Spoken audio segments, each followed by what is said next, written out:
Okay, so hello everyone. My name is Daniel. I am a fourth year medical student and I'm the co founder of the USMLE Forum of Pakistan. So, this podcast is continued from the previous podcast, or you can say this is a sequel of the previous podcast. And we are continuing a series of family medicine podcasts. And this podcast is gonna be a short one. And again, what's the prime objective of these podcasts is that to provide you a high yield knowledge that is not only beneficial for your shelf exam, for your wards exam, or for your step 2 CK or your step 1, but also for the clinician and those medical people who encounter patients on the daily basis, right? So, for suppose our first case our first case is that for suppose that you got a patient and he is having some diabetic neuropathy, right? And you have, for suppose, for let me give you a complete case. Let's suppose you got a 70-year-old patient, a lady, 70-year-old woman, and she was previously diagnosed with diabetic neuropathy. Now what happens that the previously you have prescribed her some gabapentinoids. Remember, those are the first line medication for patients with diabetic nephropathy.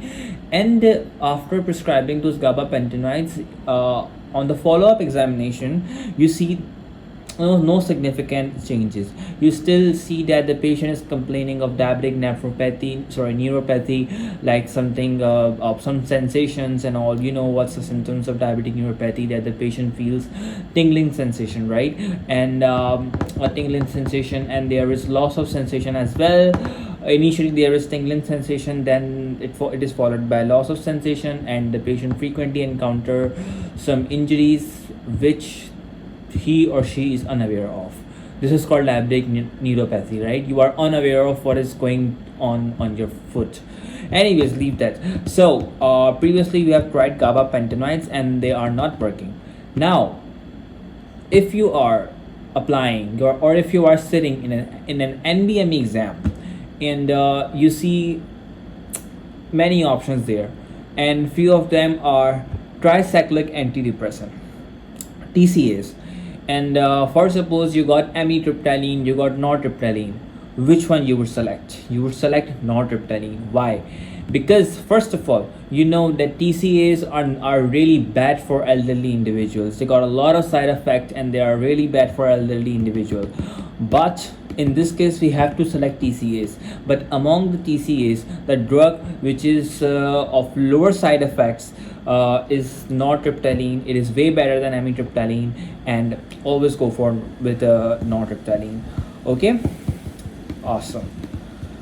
Okay, now let me just give you some few patients with hypertension and some comorbidities. For suppose you got a patient with hypertension. Okay, let me tell you something more. I'm giving you a basic principle.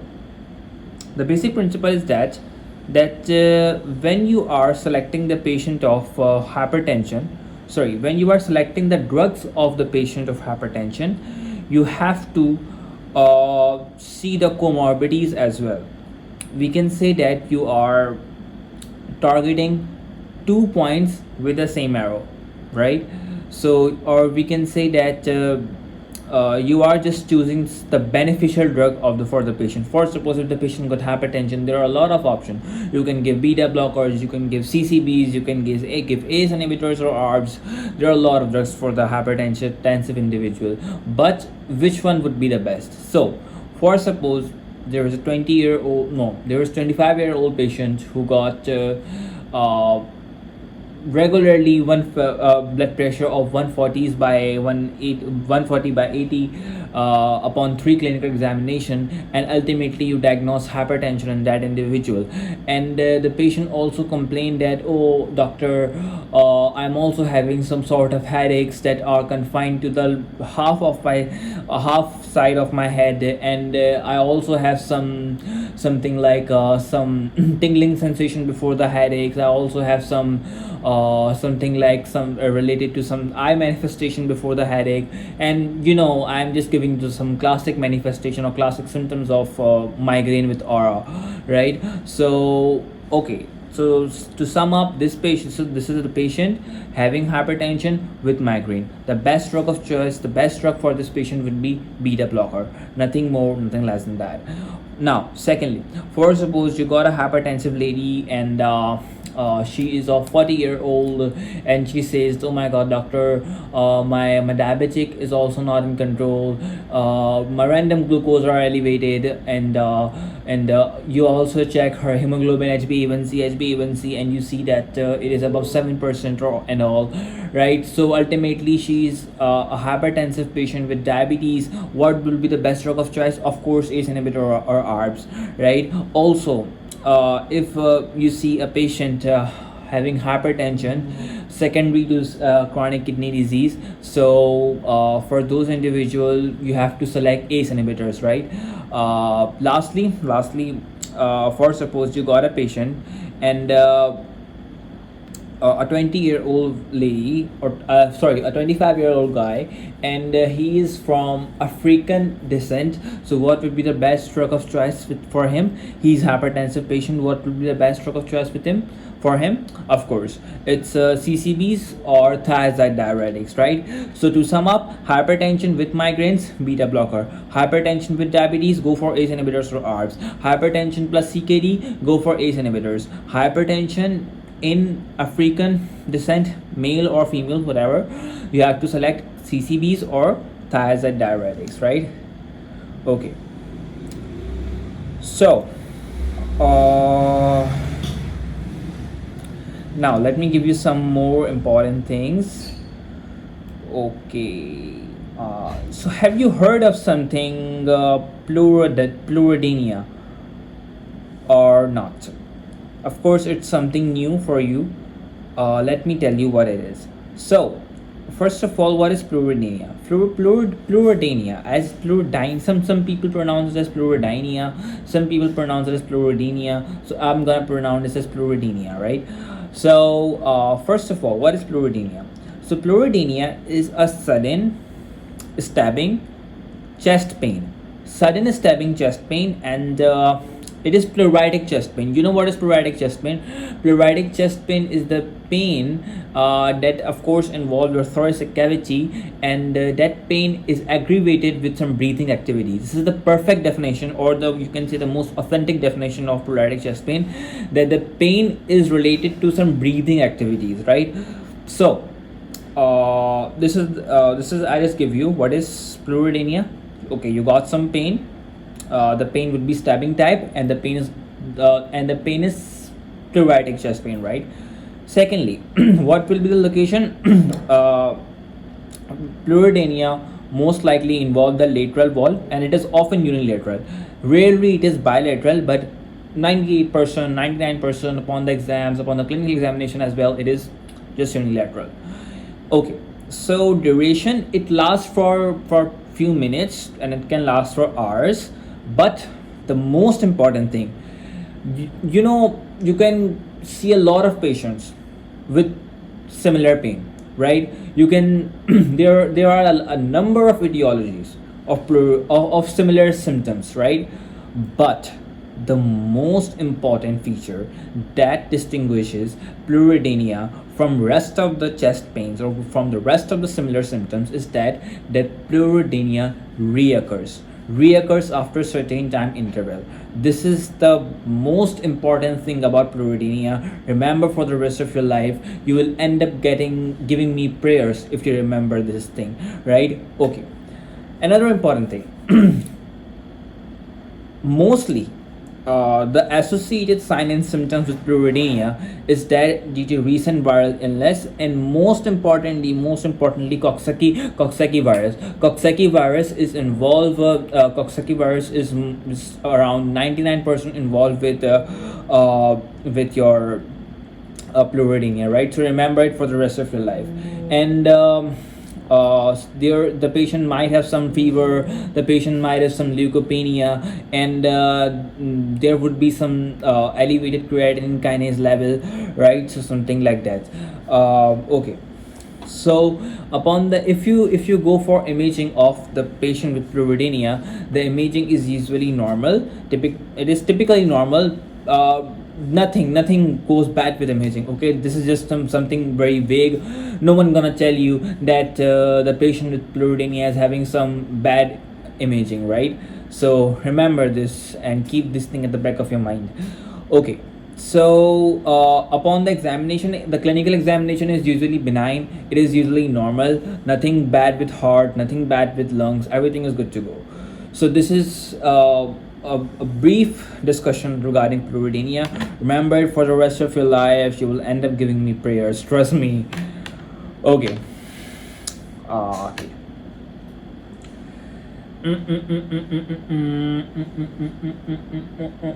Okay, so a patient comes to you. Okay, she's an adult, and she's 40 years old. Okay, I love the number 40. I don't know why. Since I was in my high school, I love the word. I love the number 40. Okay, so yeah. Okay, you got a female patient who is 40 years old, and she's having some she just came up for the normal examination. She says, oh my god, doctor, I got some I got fatigue, shortness of breath and all, and you order the routine CBC for her, and upon the CBC you see iron deficiency anemia. You know what is iron deficiency anemia on CBC: low MCV, low hemoglobin. That's how you see it's iron deficiency anemia. Now, so the patient also complained that, doctor, sometimes I also have some diarrhea, and of course then you order some fecal occult blood testing. You see that the blood is the fecal occult blood testing is positive, means the patient is having loss of some iron, and that's why she is having iron deficiency anemia. Now remember, let me give you another clinical principle. Okay. First of all, what's your diagnosis? You might think that how come a patient you might be thinking that how come a patient is having diarrhea, and well, you might be thinking that what's the reason behind what's what's the thing going on, like the patient is having diarrhea, and now you are saying that she's having iron deficiency anemia. You also see that the fecal occult blood testing is positive. So this is not a classic scenario. This is a subtle presentation of celiac disease, right? So celiac disease is like something hidden in adult patient, right? And they often comes to the clinical examination, and they often comes to the clinical you can say that attention when they give the symptom of iron deficiency anemia, right? So of course, what's the best test for this patient is anti-tissue transglutaminase antibody serum antibody test, and you will see that those antibodies will be elevated. So to sum up, I would say that if you see any adult patient, okay, first of all, let me tell you, there are a lot of algorithms going on, but in this podcast I'll try to sum up the things for you and make the things way easier for you. So how celiac disease appear in adult? It has some supple presentation, right? And uh, uh, it is not like, okay, the patient, you can just say the patient is having diarrhea, and the fecal occult blood testing is positive, means she is having the loss of blood via intestine, or you can see, yeah, of course, via small intestine. And upon these three things are enough, and then you will think of celiac disease. And of course, when you are thinking of celiac disease, you will order some anti-tissue transglutaminase antibodies test, IgA antibody test. So yeah, that's it regarding celiac disease. Okay. Yeah, that's one of my basic favorite principle. Okay, a patient comes to you, and a 27-year-old patient. Okay, 27 is my birthday. That's why again 27 just clicked my mind. Okay, a patient of 27-year-old comes and he uses IV drug. Okay, I don't know what's the creature is this. Okay, so he is currently he has used IV drug. He has been using IV drug for a long time, and using some heroin and all those bad stuff. And now he got some hepatitis symptom. You know what are hepatitis symptom? You see some elevated AST and ALT, all those things, with all things. And now you say that, okay, my friend, what's about your you do lab testing, of course, and you say that what about your hepatitis A immunity? You see that, okay, the patient is immune to hepatitis A. It means that he got some vaccination of hepatitis A, and hep A antibody is positive. If the anti-hep A antibody is positive, it means that the patient is vaccinated or the patient is immune, right? Okay, so what about hepatitis B? We know that hepatitis B also spread via some needle things and all those bad stuff. You order the test of hep B antibody. It's also positive, so it means that the patient is also immune to anti-hep B and anti-hep A as well. Now, now if the patient is immune to hep A and hep B, and he is an IV drug user, and he is having hepatitis symptom, you got nothing to think then. You just got only one thing. Of course, you know the answer. It's hepatitis C. So what my basic principle is: if the patient comes to you, if the patient's IV drug user, he comes with hepatitis symptoms, he's hep B A, hep B, and hep A immune, and then you will just have to think about hepatitis C. Nothing more, nothing less than that. Okay.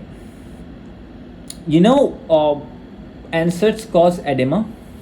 Keep this at the back of your mind, that if the patient who is using NSAIDs, non-steroidal anti-inflammatory drugs, they can cause edema as well. The reason is that NSAIDs decreases prostaglandin production, and when they decrease prostaglandin production, the GFR decreases, because I guess it causes afferent arterial vasoconstriction, and that decreases the GFR, and there is a lot of sodium and water retention, and that leads to edema, right? Okay, so yeah, okay, that's just a small thing. You can connect this thing to a big thing. Let me tell you how. For suppose if you got a patient, and the patient is for suppose you got a patient of osteoarthritis, right? And a 27-year-old patient of osteoarthritis start. Okay, just don't think that when I mention the ages, I just mention the ages randomly. I know that which disease related to which demographics, so I try to choose the close number, right? Okay, again, let me tell you, I'm not choosing the ages randomly, right? Okay, anyways, leave that. So for suppose you got a 27-year-old male, and he was previously diagnosed with osteoarthritis, and now he's of course, if the patient was diagnosed with osteoarthritis, he might be on some meds. You know what the meds, what is the first line med for osteoarthritis? Of course, your best friend, NSAID, right? Okay, now he started complaining, oh my god, doctor, my leg is swelling continuously, the circumference of my leg has increased. So what you'll be thinking, again, he's taking NSAIDs, he got edema. Okay, that's cool, perfect. And it usually appear as bilateral leg swelling, right? So that's the most classic symptoms. Okay, first suppose, now next, you got a patient, and he's of 39 years old. Okay, so, and the patient smokes a lot, the patient is obese, he's having BMI of something 31, 32, and diet is very bad, a lot of junk food, family history is not good, his mother died of heart attack, his father died of stroke, and the patient is living very sedentary lifestyle. He is some software engineer, not a doctor like you and me. Okay, I'm not criticizing any profession. Okay, so he's a software engineer, he just sit on the chair and do a lot of coding day and night. He got drinks with him, not like coffee or like coffee, but he got a lot of drinks with him. So again, a sedentary lifestyle he's having, and now he comes for a routine examination. Somehow he managed to come on the routine examination. So what you will order first? You will always prioritize lipid screening in the patient, or in the patient more than 35, right? And living the sedentary lifestyle or having some multiple cardiovascular risk factor. You always go for lipid screening for such patient. Okay. Uh, okay, I think I did some mistake. It just clicked my mind that for osteoarthritis, I just mentioned randomly.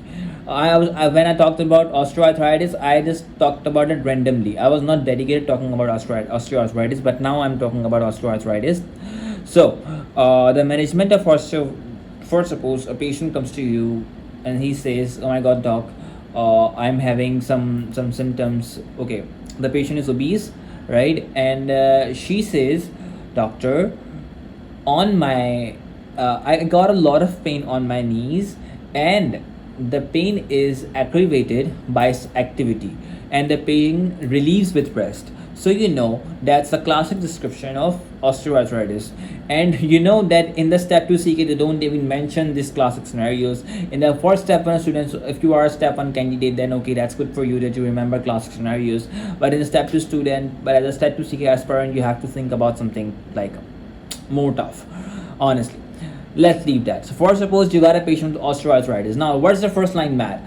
Acetaminophen is like a sister friend, right? So for always first line, then what is an alternative of acetaminophen? If somehow the patient is allergic to acetaminophen or you cannot take acetaminophen, then you have to give, of course you have to think about, or you can say that if in the options of your NBMEs, your friend NBMEs exam, you got no option of acetaminophen, then you have to think about NSAIDs and ibuprofen, naproxen. Those are golden NSAIDs.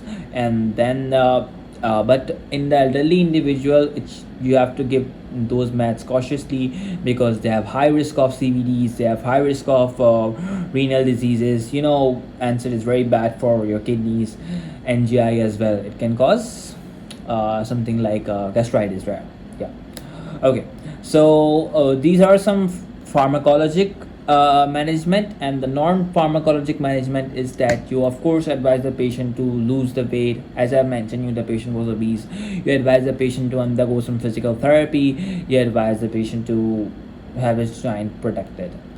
Okay, so I guess that's it for today. I got a lot of things to discuss. I love to discuss these golden principles with you, but again I have to go somewhere, and always when I record the podcast, at such time in which I'm free for a few minutes. So that's why for the past recent days my podcast, I was not posting many podcasts because I was busy with my work, and but now I'll post some 2 day podcast 2 days a week. And on the other hand, Ritik Yani is doing very great work. Honestly, he's doing a lot of great work, and he's providing many beneficial knowledge for all those step 1 candidates, especially for Asian students. And I think you should appreciate his work. And that's it for today. Let's see you in the next. And till then, eat well, sleep well, live well, and spread peace. That's the most important thing to prevail in this world. So thank you from Daniel's desk. Thank you.